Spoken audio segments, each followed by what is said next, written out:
माई के पूजेला चौका पूरा गइल बा सैया पान कसैली नुआ गइल बा। माई के पूजेला चौका पूरा गइल बा सैया पान कसैली नुआ गइल बा। एक ही गो बतिया तू काहे के भूलइल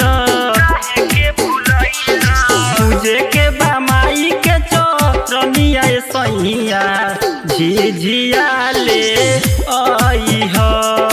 पूजे के बा माई के चरनिया सैया झिझिया ले अइह।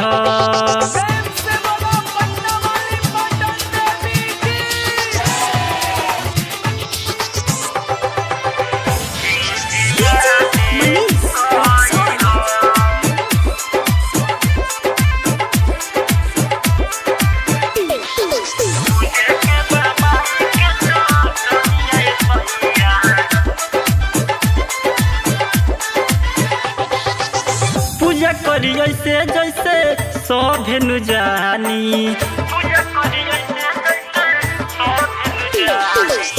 पूजा करी ऐसे जैसे सभेनु जानी। ए सैया सुनी नहीं बड़ी परेशानी। पंडित के बोला के माई के पचरा पढ़ई ह। पूजे के बा माई के चरनिया सैया झिझिया ले अइह। पूजे के बा माई के चरनिया सैया झिझिया ले अइह।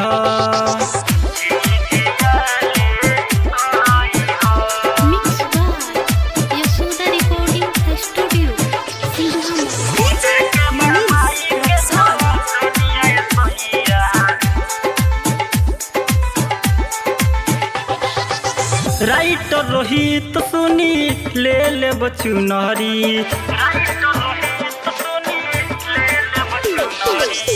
राइटर रोहित सुनी ले ले बचुनरी। दीपक भोजपुरिया सुनो अहन मैया दुलहरी। सोनू के बोला के माई के पचरा गवई ह। पूजे के बा माई के चरनिया सैया झिझिया ले अइह। पूजे के बा माई के चरनिया सैया